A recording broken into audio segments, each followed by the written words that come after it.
الحمدللہ رب العالمین والعاقبۃ للمتقین والصلاۃ والسلام علی اشرف الانبیاء والمرسلین اما بعد فاعوذ باللہ من الشیطان الرجیم بسم اللہ الرحمن الرحیم قال اللہ تبارک و تعالی فی القرآن المجید والفرقان الحمید لا تتخذوا اليہود والنصارى اولیاء صدق اللہ العظیم وصدق رسولہ النبی الکریم الامین ان اللہ وملائکتہ یصلون علی النبی یا ایھا الذین آمنوا صلوا علیہ وسلموا تسلیما مولاي صل وسلم دائما ابدا علی حبیبک خیر الخلق کلہم هو الحبیب الذی ترجى شفاعته بكل حول من الاحوال مقتحم محمد ذکرہ روح لانفسنا محمد شکرہ فرد علی الامم یا رب بالمصطفیٰ بلغ مقاصدنا واغفر لنا ما مضى یا واسع الکرم۔ نہایت معزز محتشم دوستو بزرگو، السلام علیکم ورحمۃ اللہ وبرکاتہ۔ آج ہماری گفتگو کا موضوع ہے امت مسلمہ کی ذبوح علی کی وجہ کیا ہے۔ آج جو معاشرے میں امت مسلمہ جو بے یار و مددگار ہے، آج معاشرے میں امت مسلمہ جو ہے وہ ظلم کا شکار ہے، اور ہر طرف جس طرف بھی نگاہ دوڑاتے ہیں تو امت مسلمہ کو خون میں آلودہ پاتے ہیں۔ جس طرف بھی دیکھتے ہیں امت مسلمہ کو پاؤں تلے روندا جا رہا ہے، جس طرف بھی دیکھتے ہیں رسول اللہ صلی اللہ علیہ وآلہ وسلم کی اس امت کو زوال میں دیکھ رہے ہیں۔ تو اس کی وجہ کیا ہے؟ آج ہم قرآن و حدیث سے جانیں گے کہ اس کی وجہ کیا ہے۔ اللہ تعالیٰ نے قرآن پاک میں ارشاد فرمایا لا تتخذوا اليہود والنصارى اولیاء، یہود و نصارہ کو دوست نہ بناؤ، یہودیوں کو اور عیسائیوں کو دوست نہ بناؤ، کیونکہ یہ دوست مسلمانوں کے نہیں ہو سکتے۔ یہ قرآن کا فیصلہ ہے۔ قرآن پاک میں اللہ تعالیٰ نے ارشاد فرمایا لا تتخذوا اليہود والنصارى اولیاء، کہ یہود و نصارہ کو دوست نہیں بنانا۔ لیکن مسلم ریاستوں کی طرف دیکھ لیں، 57 مسلم ریاستیں ہیں، ان کے حکمران دیکھیں کہ ان کی دوستیاں، ان کی یاریاں کس طرف جا رہی ہیں۔ وہ اللہ اور اس کے رسول کے قرآن کو چھوڑ کر، رسول اللہ کے فرامین کو چھوڑ کر وہ یہودیوں اور نصارہ کے ساتھ میل جول کر رہے ہیں، ان کے ساتھ رشتہ داریاں کر رہے ہیں، ان کے ساتھ دوستیاں کر رہے ہیں۔ چاہے امت مسلمہ جو ہے وہ کٹ رہی ہے، امت مسلمہ مر رہی ہے، پس رہی ہے، عورتوں کی عزتیں لٹ رہی ہیں، بچوں کو ذبح کیا جا رہا ہے، ہر طرف امت مسلمہ جو ہر طرف لہو لہان ہے، لیکن ایک دوسرے کی پرواہ نہ کرتے ہوئے یہ مسلمان حکمران یہ سب جا رہے ہیں، تو ان کی ڈائریکشن جو ہے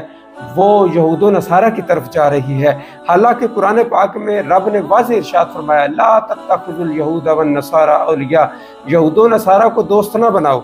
بعضهم اولیاء بعض، یہ ایک دوسرے کے دوست ہیں۔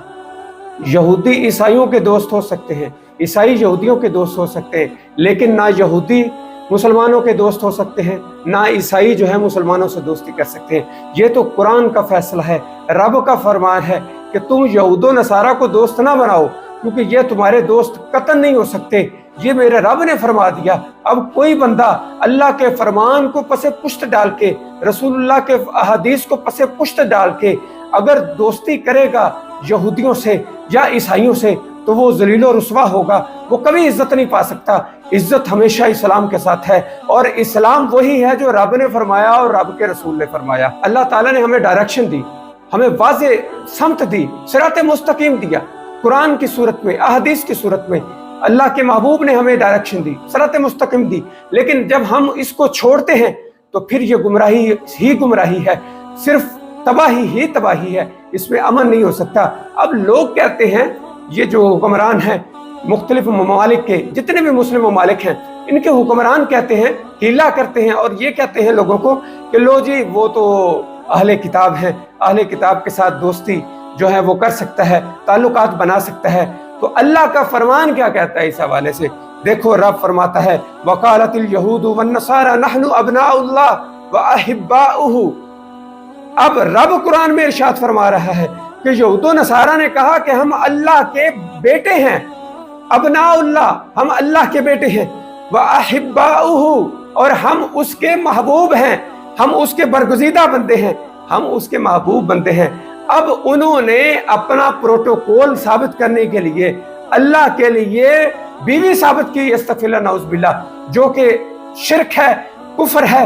حرام ہے۔ اللہ وحدہ لا شریک ہے، اس کا کوئی ثانی نہیں، اس کا کوئی شریک نہیں، نہ اس کی کوئی اولاد، نہ اس کی کوئی بیوی، کوئی بھی اس کے لیے ثابت نہیں، وہ یکتا ہے، وہ تنہا ہے، اس کی شان یہی ہے کہ وحدہ لا شریک ہے۔ لیکن انہوں نے کیا کہا؟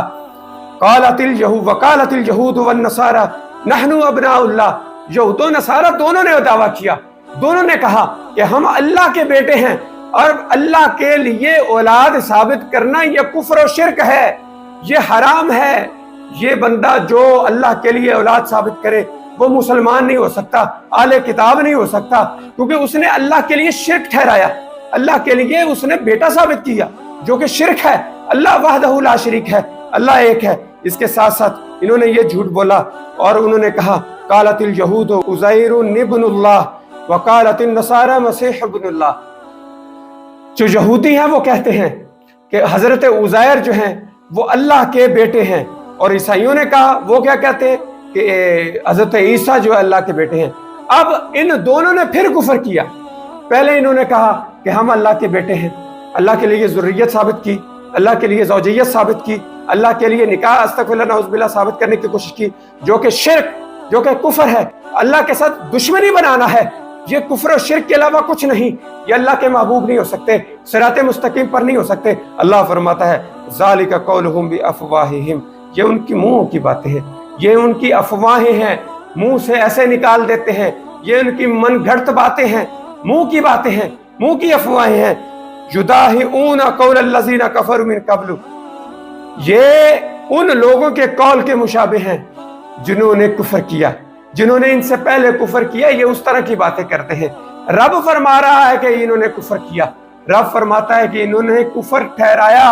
انہوں نے کفر کیا۔ اب ان کے لیے کوئی نرمی ثابت کرتا ہے تو اللہ کے قرآن کے متضاد جاتا ہے، لہٰذا ایسے لوگوں کی پیروی جو ہے وہ جائز نہیں۔ اس سے پتہ چلا کہ کفار اور یہود و نصارہ جو ہے ان کے ساتھ دوستی جو ہے وہ حرام ہے۔ اقبال کی روح تڑپی اور اس نے کہا کہ یہ فاقہ کش موت سے ڈرتا نہیں ذرا، روح محمد اس کے بدن سے نکال دو، فکر عرب کو دے کر فرنگی تخیلات، اسلام کو حجاز و یمن سے نکال دو۔ اقبال نے کہا کہ فرنگیوں، یہود و نصارہ کی سوچ کیا ہے؟ وہ کیا چاہتے ہیں؟ وہ چاہتے ہیں کہ یہ جو فاقہ کش موت سے نہیں ڈرتے، یہ مسلمان جو راسخ العقیدہ ہیں، رسول اللہ صلی اللہ علیہ وآلہ وسلم کی ناموس پر کٹ مرنے کا جذبہ رکھتے ہیں، ناموس اسلام پر کٹ مرنے کا جذبہ رکھتے ہیں، ان کو کس طرح سے شکست دی جا سکتی ہے؟ تو وہ کہتے ہیں کہ یہ انہوں نے پلاننگ بنائی، فرنگیوں نے یہ سوچا، انہوں نے پلاننگ بنائی، اور کیا کہتے ہیں؟ یہ فاقہ کش موت سے ڈرتا نہیں ذرا، یہ موت سے نہیں ڈرتا، یہ جو مسلمان فاقہ کش ہے اس کو کیا جو ہے وہ کلیہ اپنانا ہے؟ اس کو موت سے ڈرانے کے لیے، اس کو اسلام سے دور کرنے کے لیے، حب الہی سے دور کرنے کے لیے کون سا کلیہ اپنانا ہے؟ تو اس نے کہا کہ فرنگی کہتے ہیں روح محمد اس کے بدن سے نکال دو، آقا علیہ الصلوۃ والسلام کی محبت اس کے دل سے نکال دو، آقا علیہ الصلوۃ والسلام کی چاہت الفت اس کے دل سے نکال دو۔ یہ بار بار سوچیں کہ رسول اللہ صلی اللہ علیہ وآلہ وسلم کا نامی اسم گرامی لیتے ہوئے درود کون سا پڑھنا ہے؟ ان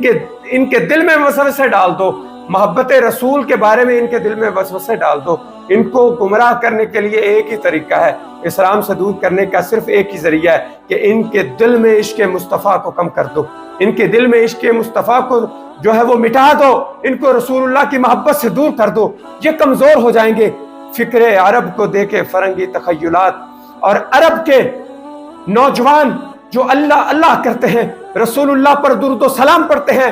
ان کو فرنگی تخیلات، ان کی سوچ میں انگریز بٹھا دو، ان کی سوچ کو انگریزی بنا دو، ان کی سوچ کو یورپین بنا دو، ان کے تخیلات، ان کے تصورات جو برٹش قانون کے مطابق کر دو، برٹش سوچ کے مطابق کر دو، اور فرنگی تخیلات ان کو کر دو، تو کیا ہوگا؟ وہ اسلام سے دور ہو جائیں گے اور ان کو شکست آسانی سے دے سکتے ہیں۔ تو انہوں نے کہا کہ یہ اس فکر عرب کو دے کر فرنگی تخیلات، اب دیکھ لیں کہ عرب میں جو رسول اللہ صلی اللہ علیہ وآلہ وسلم پر درود و سلام پر اعتراض کرتے ہیں، جو آقا علیہ الصلوۃ والسلام پر سلام پڑھنے پر اعتراض کرتے ہیں، ان کے مفتیوں کو یہ فتویٰ تو یاد آیا کہ رسول اللہ صلی اللہ علیہ وآلہ وسلم پر کھڑے ہو کر سلام نہیں پڑھنا۔ ان کو یہ فتویٰ تو نظر آتا ہے کہ نبی علیہ السلام کا 12 ربیع الاول کے دن ولادت نہیں منانی، لیکن نہیں انہیں یاد آیا تو ان کا اپنے بادشاہوں کا میل ملاپ انگریزوں سے یاد نہیں آیا، ان کو نہیں یاد آیا تو یہود و نصارہ میں بیٹھتے ہوئے عرب کے جو حکمران ہیں وہ نظر نہیں آئے، انہوں نے یہ فتویٰ نہ دیا کہ اللہ کا قرآن تمہیں روکتا ہے، رسول اللہ کا فرمان تمہیں روکتا ہے، یہود و نصارہ کے ساتھ دوستی نہ کرو، نہیں ادھر نہیں کہا۔ کیوں؟ وجہ کیا ہے؟ اس لیے کہ ڈر ہے کہیں انگریز ناراض نہ ہو جائے، کہیں یہودی ناراض نہ ہو جائے، یہ ڈر ہے کہ کہیں ہمارے حکمران ناراض ہو گئے تو انہوں نے ہم پر سختی کرنی ہے، ہمیں ڈانٹ ڈپٹ کریں گے، زجر و توبیخ کریں گے، پابند سلاسل ہمیں کریں گے، ہمیں کیا کر لیں گے، اس ڈر سے ہمارے ریال جو ہے وہ کم ہو جائیں گے، اس ڈر سے انہوں نے یہ فتوے نہیں دیے۔ حالانکہ عرب میں بت خانے کھل گئے، عرب میں فحاشی عریانی کے اڈے کھل گئے، عرب میں شراب نوشی کے اڈے کھل گئے، عرب میں کسینو کھل گئے، اور عرب میں انہیں 12 ربیع الاول کا جلوس تو نظر آیا، لیکن انہیں فتویٰ دینے کے لیے رسول اللہ صلی اللہ علیہ وآلہ وسلم کی شریعت کے خلاف چلتے ہوئے ہیلوئن ڈے نظر نہیں آیا۔ جو ہیلوئن ڈے انگریز مناتے ہیں، ہیلوئن ڈے انگریز مناتے ہیں، جو بھوتوں کا دن، جو ان کا تہوار ہے، عربوں نے سعودی عربیہ کے اندر عربوں نے منایا، اور عرب کی عوام جناب اپنی عورتوں کے لیتے ہوئے اور گلوں میں دوپٹے ڈالتے ہوئے، سر ننگے کرتے ہوئے، بے حیائی عریانی کو پھیلاتے ہوئے بازاروں میں سرے عام چلتے ہیں۔ انہیں یہ فتویٰ نظر نہ آیا کہ رسول اللہ صلی اللہ علیہ وآلہ وسلم کی یہ شریعت کے خلاف ہے، اسلام کے خلاف ہے، لہذا مسلمانوں کو اس غلط ڈائریکشن میں نہیں جانا دینا، ہم نے مسلمانوں کی رہنمائی کرتے ہوئے اسلام کی طرف انہیں لے کے جانا ہے۔ ان کو یہ نظر نہ آیا، ان کو نظر آیا تو 12 ربیع الاول نظر آیا۔ فتویٰ دینے کے لیے افسوس کہ آج کے مسلمان، اقبال نے کہا کہ فکر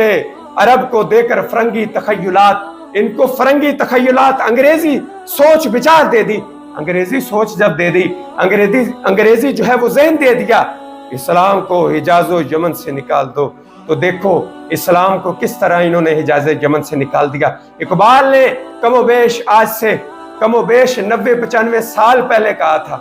تقریباً 100 سال پہلے اقبال تڑپا اور رویا، اور انہوں نے کہا کہ یہ لوگ فرنگی چاہتے ہیں کہ اسلام سے مسلمان کو دور کر دے،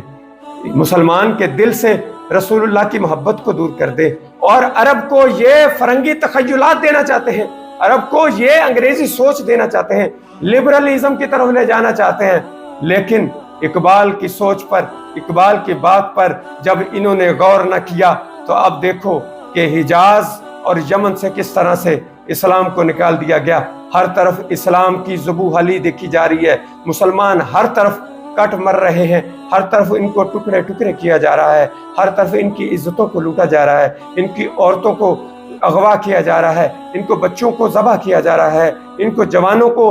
گھوڑوں کے سموں کے نیچے رودا جا رہا ہے، اور ان کے جوانوں اور بزرگوں پر کتے چھوڑے جا رہے ہیں اور ان کا شکار کیا جا رہا ہے۔ وجہ کیا ہے؟ کہ اسلام ان کے دل سے نکل گیا، ان کے دل سے رسول اللہ صلی اللہ تعالیٰ علیہ وآلہ وسلم کی محبت نکل گئی۔ یہ کہتے ہیں، یہ سوچ دیتے ہیں، کہتے ہیں کہ ہمارا گزارا نہیں، انگریزوں سے دوستی نہ کریں گے، IMF کے پاس نہ جائیں گے، انگریزوں کے پاس نہ جائیں گے، یہود و نصارہ کے پیروں میں نہ پڑیں گے تو ہماری جو ہے وہ ہمارا گزارا نہیں، ہمارا بس نہیں چلتا، ہمارا سسٹم نہیں چلتا، ہمارا ملک نہیں چلتا۔ اللہ تعالیٰ نے قرآن پاک میں ارشاد فرمایا انما المشرکون نجس فلا یقربوا المسجد الحرام بعد عامہم ھذا، مشرک پلید ہیں۔ اللہ قرآن میں سورہ توبہ میں آیت نمبر 28 میں فرماتا ہے کہ یہ مشرک جو ہے وہ پلید ہے، اسی سال کے بعد یعنی 9 ہجری کے بعد یہ مسجد حرام کے قریب نہیں آ سکتے۔ یہ اس وقت جب معاشی حالات بہت کمزور تھے، مسلمانوں کے تعداد میں بھی کم، معیشت میں بھی کم، انہیں ان کی حمایت کی ضرورت نہیں تھی، لیکن ان کو ضرورت تھی تو اللہ اور اس کے رسول کے بھروسے کی، انہیں ضرورت تھی تو رب کے ساتھ کی ضرورت تھی، اس لیے اللہ نے فرمایا کہ یہ مشرک نجس ہیں، لہٰذا یہ مسجد حرام کے قریب نہ آئے۔ تو آج تو وسائل بھی زیادہ، آج تو عوام بھی زیادہ، آج تو تعداد بھی مسلمانوں کی زیادہ، پھر یہ ڈرتے ہیں، پھر یہ ہیلے بناتے ہیں۔ صرف مقصد کیا ہے؟ انگریزوں کو خوش کرنا، یہودیوں کو خوش کرنا، عیسائی یہودی ناراض نہ ہو جائیں، اس لیے یہ ہیلے بہانے گڑ کے ان کی طرف جانے، ان کی گود میں بیٹھنے کی کوشش کرتے ہیں۔ رب فرماتا ہے وَإِنْ خِفْتُمْ عَيْلَةً، اگر تمہیں بھوک کا خطرہ ہے، اگر تمہیں محتاجی کا خطرہ ہے تو پھر کیا کرنا ہے؟ رب فرماتا ہے ان خفتم عیلتن، اگر تمہیں بھوک اور محتاجی کا خطرہ ہے تو فسوف یغنیکم اللہ من فضلہ ان شاء، اگر تمہیں بھوک کا خطرہ ہے، اگر تمہیں محتاجی کا خطرہ ہے تو اللہ تمہیں اپنے فضل سے بے نیاز کر دے گا انشاءاللہ العظیم۔ ان قریب رب تمہیں اپنے فضل سے بے نیاز کر دے گا، ان قریب تمہیں اللہ اپنے فضل سے نوازے گا، لہٰذا ورلڈ بینک کی جانے کی ضرورت نہیں پڑے گی۔ جب رب کی رضا آ جائے گی، اللہ کی خوشنودی آ جائے گی، اللہ کی مدد آ جائے گی، نہ تمہیں IMF کے پاس جانا پڑے گا، نہ تمہیں کسی یہودی کو خوش کرنے کی ضرورت ہے، نہ تمہیں عیسائیوں کو خوش کرنے کی ضرورت ہے، نہ تمہیں ورلڈ بینک جانے کی ضرورت ہے۔ اگر ضرورت ہے تو رب کی بارگاہ میں جانے کی ضرورت ہے، اگر ضرورت ہے رسول اللہ کے اطاعت کی ضرورت ہے، اگر ہم اللہ کی اطاعت کریں گے تو اللہ بے نیاز ہے، اللہ ہر شے سے بے نیاز ہے، ہر شے کا مالک ہے۔ رب فرماتا ہے اگر تمہیں یہ ڈر ہو نا کہ مشرک جو ہے ہم ان کو نکال دیں گے یا ان سے لا تعلقی کر دیں گے تو ہمیں بھوک یا محتاجی کا خطرہ ہے، تو پس ان قریب اللہ تمہیں اپنے فضل سے، اللہ نے چاہا تو تمہیں بے نیاز کر دے گا، اپنے فضل سے نوازے گا۔ لہٰذا رب کی بارگاہ میں رجوع کرنے کی ضرورت ہے ہمیں۔ مسلمانوں کو اگر ضرورت ہے تو اللہ کی ساتھ کی ضرورت ہے، انگریزوں، یہودیوں، نصارہ کی ضرورت نہیں۔ لہٰذا ہمیں چاہیے کہ ہم رسول اللہ صلی اللہ تعالیٰ علیہ وآلہ وسلم کی امت کا ساتھ دیں۔ آج دیکھیں، ہم دیکھتے ہیں کشمیر کو دیکھیں، فلسطین کو دیکھیں، عراق کو دیکھیں، شام کو دیکھیں، یمن کو دیکھیں، افغانستان کو دیکھیں، جس طرف تم نظر دوڑاؤ گے اس طرف تمہیں یہ دھرتی خون سے آلودہ نظر آئے گی، اور وہ خون صرف اور صرف امت مسلمہ کو ہوگا۔ مسلمانوں کے خون سے لت پت یہ زمین تمہیں نظر آئے گی، ہر طرف لاکھوں مسلمانوں کا خون نظر آئے گا، بچوں کا خون نظر آئے گا، بوڑھوں کا خون نظر آئے گا، عورتوں کی عزت پامال کی جاتی ہوئی نظر آئیں گی۔ وجہ کیا ہے؟ میرے نبی علیہ السلام نے آج سے 1400 سال پہلے ارشاد فرما دیا، میرے نبی نے آج کے حالات بھی بتائے، امام بیہقی نے بھی اس کو دلائل النبوہ میں روایت کیا، اور یہ حدیث ابو داؤد شریف میں بھی ہے۔ نبی علیہ السلام نے ارشاد فرمایا، یہ مشکات شریف میں بھی حدیث پاک ہے، آقا علیہ السلام نے ارشاد فرمایا، یوشک الامم ان تداعی علیکم کما تداعی الاکلۃ الی کسعتها، فرمایا وہ وقت آ رہا ہے، قریب ہے، وہ جلد وقت آ رہا ہے اور جلد آ جائے گا کہ جب سارا کفر متحد ہو جائے گا، سارا کفر اکٹھا ہو جائے گا، ساری کفر کی طاقتیں اکٹھی ہو جائیں گی، کیا کریں گی؟ ان تداعی علیکم، وہ سارے ملک اکٹھے ہو کر مل کر تمہارے بارے میں ایک دوسرے کو بلائیں گے۔ کس طرح؟ تداعی الاکلۃ الی کسعتها، جس طرح کے پلیٹ ایک ہو، کھانا ایک ہو اور کھانے والے زیادہ ہوں، اور کھانے والے یہ کہتے ہیں کہ آؤ اس پلیٹ، کھانے والی پلیٹ میں تمہارا بھی حصہ ہے، تمہارا بھی حصہ ہے، آؤ ہم مل کے کھاتے ہیں۔ اس طرح سارا کفر مل کے آ جائے گا، مسلمانوں کی حالت پلیٹ میں پڑے ہوئے کھانے کی طرح ہوگی، اور وہ پلیٹ میں پڑے ہوئے کھانے کی جس طرح وہ نوچتے ہیں، سارے اکٹھے مل کر ایک ایک لقمہ نوچتے ہیں، اس طرح امت مسلمان کو نوچا جائے گا۔ میرے نبی علیہ السلام نے آج سے 1400 سال پہلے ارشاد فرما دیا۔ تو جب یہ ارشاد فرمایا، اب دیکھ لیں کہ جب پلیٹ سامنے ہو بھوکے کی کیا حالت ہوتی ہے، اور بھوکا ایک نہیں، بھوکے بھی کثیر تعداد میں ہو، اور مل کر ایک دوسرے کو کہو آؤ مل کے نوچیں، آؤ مل کے کھائیں۔ تو اسی طرح دیکھو عراق کے ساتھ کیا ہوا، افغانستان کے ساتھ کیا ہوا، یمن کے ساتھ کیا ہو رہا ہے، شام کے ساتھ کیا ہو رہا ہے، اور فلسطین میں دیکھو کتنا ظلم دن اور رات میں کیا جا رہا ہے۔ کوئی امت مسلمہ کا لیڈر نہیں بول رہا، کوئی صلاح الدین ایوبی کا وارث نہیں بن رہا، کوئی محمد بن قاسم کا ماننے والا سامنے نہیں آ رہا۔ ہیبرون جو شہر ہے فلسطین کا، اس میں اب یہود و نصارہ کو انٹرنیشنل لا کے مطابق یہودیوں کو وہاں بھی پناہ لینے کی اجازت نہیں، وہ فلسطینیوں کا علاقہ ہے، لیکن 1000 سے زیادہ گھر وہاں پہ ہیں۔ اوپر والی بلڈنگ پر، اوپر والے حصے پر یہودی رہتے ہیں، اور نیچے والے حصے میں جناب مسلمان فلسطینی ہے، اور فلسطینیوں کے شہر، ان کے اوپر بھی انہوں نے جالی لگائی ہوئی لوہے کی، اوپر سے وہ کچرا پھینکتے ہیں، اوپر سے وہ پیشاب پھینکتے ہیں، پیخانہ پھینکتے ہیں، اوپر سے ٹوٹی پھوٹی چیزیں پھینکتے ہیں، اوپر سے وہ پتھر پھینکتے ہیں، اور کئی مسلمانوں کو وہ جم لہو لہان کر دیتے ہیں۔ اتنا ظلم، اتنی انتہا کر دی ظلم کی، ہر طرف عورتوں کی چیخیں نظر آ رہی ہیں، سنائی دے رہی ہیں۔ بیت المقدس دیکھیں، بیت المقدس کے اندر لوگ کس طرح انہوں نے رات کو ہلا بولا، اور کس طرح سے مسلمانوں کو شہید کیا، اور کس طرح سے انہوں نے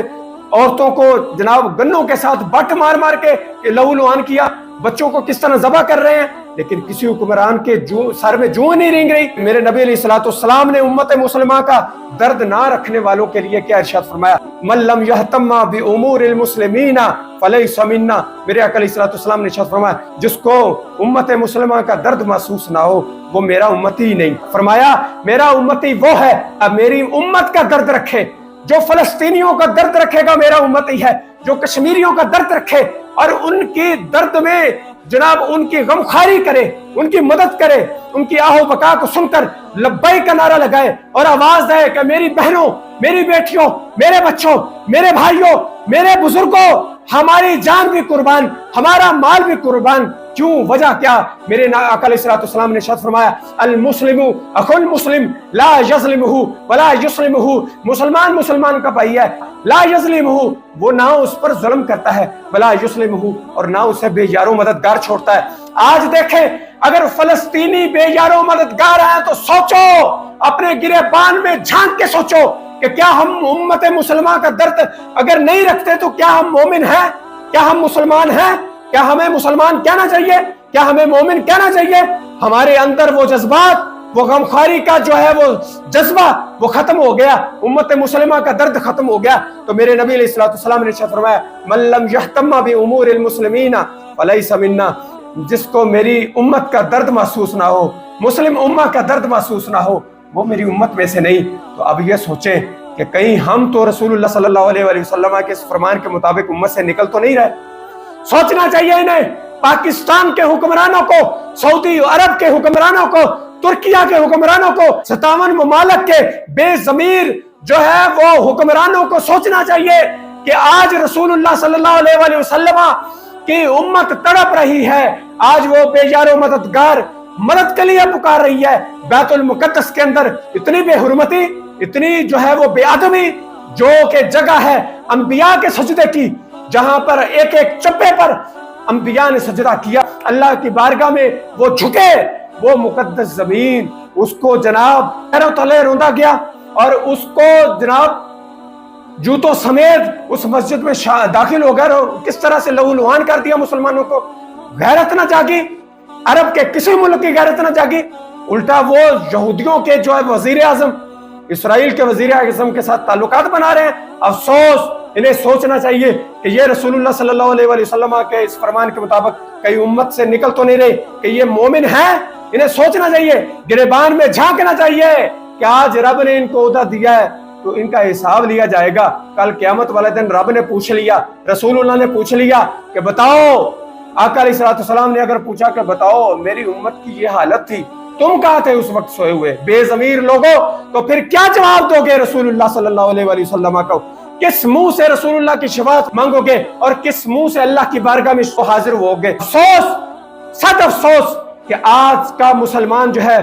وہ سو رہا ہے، غفلت کی نیند سو رہا ہے۔ ہمیں جاگنا چاہیے، ہمیں امت کا درد رکھنا چاہیے۔ میرے نبی علیہ الصلوۃ والسلام نے ارشاد فرمایا کہ امت مسلمہ کی مثال دیتے ہوئے سرکار نے فرمایا، اس کا مفہوم ہے، آقا علیہ الصلوۃ والسلام نے فرمایا کہ مسلمان جو ہے وہ امت مسلمہ جسد واحد کی طرح ہے، ایک جسم کی طرح ہے۔ اگر اس کے پاؤں کو درد ہوتی ہے یا ایک انگلی کو درد ہوتی ہے تو پورے جسم میں درد محسوس ہوتی ہے۔ اگر کشمیر میں عورتوں کی عزتیں لوٹی جا رہی ہیں، اگر کشمیر میں بچے ذبح کیے جا رہے ہیں، اگر کشمیر میں جوانوں کو جو ہے وہ اپاہج کیا جا رہا ہے، یا فلسطین میں عورتوں کی عزتیں لٹ رہی ہیں، فلسطین میں دن دہاڑے مسلم امہ کا خون کیا جا رہا ہے، تو کہاں سوئے ہوئے ہیں یہ مسلمان؟ کیا یہ درد محسوس کر رہے ہیں؟ یہ اس جسد واحد کی مثال میں آتے ہیں؟ ہمیں سوچنا چاہیے، آج مسلمانوں کو غیرت کا مظاہرہ کرنا چاہیے، کیونکہ اللہ تعالیٰ نے ارشاد فرمایا لا تقعد بعد الذکر مع القوم الظالمین، کہ یاد آ جانے کے بعد ظالموں کے پاس بالکل نہ بیٹھو۔ اب پتہ چل گیا یہ یہود و نصارہ ظالم ہیں، یہ امت مسلمہ کے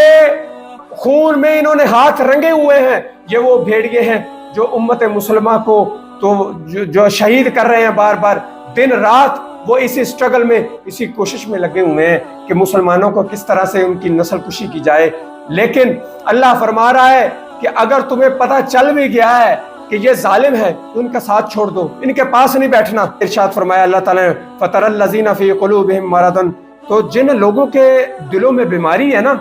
رب فرماتا ہے کہ جن لوگوں کے دلوں میں بیماری ہے یسارعون فیہم، وہ یہود و نصارہ سے دوستی میں بڑی تیزی کریں گے. وہ کہیں گے نہیں نہیں نہیں جی گزارا ہی نہیں ہے، یہودیوں کے پاس نہ جائیں گے تو ہم تو مر جائیں گے، عیسائیوں کے پاس ساتھ تعلق نہ رکھیں گے تو ہم مر جائیں گے، ہم انگریزوں سے تعلق نہ رکھیں گے، ایسٹ انڈیا کمپنی یا ویسٹرن ممالک سے یا یورپین کنٹریز سے ہم تعلق نہ رکھیں گے تو ہم تو مر جائیں گے، ہمارا گزارا ہی نہیں ہے. تم ان لوگوں کو دیکھو گے جن کے دلوں میں بیماری ہے یسارعون فیہم، تو وہ یہود و نصارہ سے دوستی میں بڑی تیزی کریں گے، بڑی جلدی سے وہ کہیں گے نہیں نہیں یہودیوں سے دوستی کرنی ہے، ان کے بغیر گزارا نہیں ہے، عیسائیوں سے دوستی کرنی ہے، ان کے بغیر گزارا نہیں ہے. تو رب فرماتا ہے یقولون نخشی ان تصیبنا دائرۃ، وہ کہیں گے ہم ان پر نرم پالیسیاں بناتے ہیں، کیوں؟ کہیں یہ ہم پر اٹیک نہ کر دے، کہیں ہم پر حملہ نہ کر دے، ہم پر ایٹم بم نہ گرا دے. افسوس، یہ دیکھیں آج سوچ مسلمانوں کی کیسی ہو گئی. اللہ تعالیٰ نے قرآن میں پہلے ہماری رہنمائی فرما دی کہ جن کے دل میں بیماری ہے، جن کے دل میں مرض ہے، وہ یہود و نصارہ کے ساتھ دوستی میں بھی جلدی کریں گے اور ہیلے بہانے کیا کریں گے؟ کہیں گے کہ جناب اگر ہم ان کے ساتھ نرمی نہیں برتتے، ان کے ساتھ دوستی نہیں کرتے، ان کی غلامی نہیں کرتے، ان کے حوالے سے نرم پالیسی نہیں بناتے تو کیا ہوگا کہ یہ ہم پر حملہ کر دیں گے، ہم پر ایٹم بم گرا دیں گے، ہمیں برباد کر دیں گے. قرآن تیری عظمتوں کو سلام، آج کے مسلمانوں کی بزدلی کو تو نے ہمیں پہلے کئی سو سال پہلے بتا دیا. تو نے رسول اللہ صلی اللہ علیہ وآلہ وسلم کے ذریعے ہمیں بتا دیا کہ جن کے دل میں بیماری ہوگی وہ یہود و نصارہ کی طرف جائیں گے. لہذا جن کے دل پاک اور صاف ہوں گے وہ امت مسلمہ کا درد رکھیں گے، وہ تڑپیں گے، وہ ان کی مدد کے لیے نکلنے کے لیے دن رات ایک کر دیں گے. وہ کہیں گے کہ فلسطین کو آزاد کرواؤ، آؤ مل کر کشمیر کو آزاد کرواؤ، آؤ مل کر شام میں امن قائم کرو، آؤ مل کر رسول اللہ صلی اللہ علیہ وآلہ وسلم کی پیاری امت جو یمن میں تڑپ رہی ہے، لہو لہان ہو رہی ہے، افغانستان میں تڑپ رہے ہیں، ان کا ساتھ دو. لیکن جن کے دل میں بیماری ہے وہ کیا کہیں گے؟ وہ کہیں گے نہیں نہیں یہود و نصارہ کو ناراض نہیں کرنا، ان کے ساتھ دوستی کرنی ہے. تو اللہ نے پہلے ارشاد فرما دیا فَعَسَى اللَّهُ أَن يَأْتِيَهُم بِالْفَتْحِ، قریب ہے اللہ فتح لے آئے. اللہ ان اپنے حق والے بندوں کو، حق کے ماننے والے جو بندے ہیں، جو حق کے ساتھ چلنے والے ہیں، ان قریب اللہ انہیں فتح دے دے گا، فتح لے آئے گا. تو پھر کیا ہوگا؟ او امر من عندہ، یا اس کے علاوہ اللہ کوئی اپنا حکم لے آئے گا. یا تو اللہ قریب ہے کہ اللہ فتح لے آئے، یا اللہ اس کے علاوہ کوئی اپنا حکم لے آئے. تو پھر کیا ہوگا؟ فَيُصْبِحُوا عَلَى مَا أَسَرُّوا نَادِمِينَ، تو پھر وہ لوگ جو یہ پالیسیاں بناتے ہیں کہ نہیں نہیں نرم ہاتھ تھولا رکھو جی، نرم رکھنا چاہیے،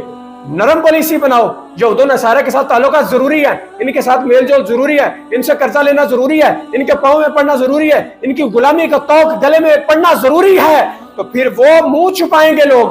جو یہ کہتے تھے کہ یہودیوں کے ساتھ دوستی کرو، وہ اپنا منہ چھپائیں گے اور چھپتے پھریں گے، افسوس کریں گے اور شرمندہ ہوں گے. تو اللہ تعالیٰ کا فرمان حق ہے. آج دیکھو کہ امت مسلمہ کو کس طرح سے توڑا جا رہا ہے اور امت مسلمہ کو کس طرح سے لہو لہان کیا جا رہا ہے. اور اگر حکمرانوں سے کہتے ہیں کہ ان کی مدد کے لیے آؤ، تم مسلمان لیڈر ہو، حکمران ہو، تمہارے لیے ضروری ہے، تمہارے اوپر فرض ہے کہ تم امت مسلمہ کا درد رکھو اور ان کی مدد کے لیے جہاد کرو، تو یہ کہتے ہیں نہیں نہیں نہیں، ہمیں تو جناب پالیسی کوئی نرم رکھنی ہے، ہمیں یہودیوں کے ساتھ بھی چلنا ہے، ہمیں عیسائیوں کے ساتھ چلنا ہے. اللہ نے بتا دیا قرآن پاک پہ کہ جو یہود و نصارہ کے ساتھ دوستی کی بات کرتے ہیں، ان کے دل میں مرض ہے، ان کے دل میں بیماری ہے، اس وجہ سے یہ بات کرتے ہیں. آقا علیہ الصلوۃ والسلام نے جب یہ ارشاد فرمایا اپنے صحابہ کو کہ میرے صحابہ کہ ایک وقت آ جائے گا میری امت جو ہے وہ کھانے کی پلیٹ کی طرح ہو جائے گی، اور اس کو جو ہے کفر والے یہود و نصارہ جو ہے وہ اس طرح اس پہ جھپٹ پڑیں گے جس طرح کے بھوکے جو ہیں وہ کھانے پر جھپٹتے ہیں اور ایک دوسرے کو دعوت دیتے ہیں کہ آؤ تمہارا بھی حصہ مل کے کھائیں. تو پھر صحابہ نے عرض کی یا رسول اللہ صلی اللہ علیہ وسلم، حضور کرم فرمائے، مسئلہ حل فرمائے، ہمیں بتائیں یا رسول اللہ ومن قلت نحن یومئذ، یا رسول اللہ کیا ہم اس دن جو ہے وہ قلت میں ہوں گے، ہماری تعداد کم ہوگی، کیا ہم تھوڑے ہوں گے، امت مسلمہ کی کمیونٹی کم ہوگی، ان کی تعداد تھوڑی ہوگی، اس وجہ سے یہ مر رہے ہوں گے، ہر طرف نوچ رہا ہوگا کفر انہیں، کیا وجہ ہے؟ تو میرے نبی علیہ الصلوۃ والسلام نے مشاہدہ، دیکھو کب 1400 سال پہلے سرکار نے دیکھ لیا کہ میری امت کے ساتھ 1400 سال بعد کیا ہونے والا ہے. تو نبی علیہ الصلوۃ والسلام نے ارشاد فرمایا، جواب دیا بل انتم یومئذ کثیر،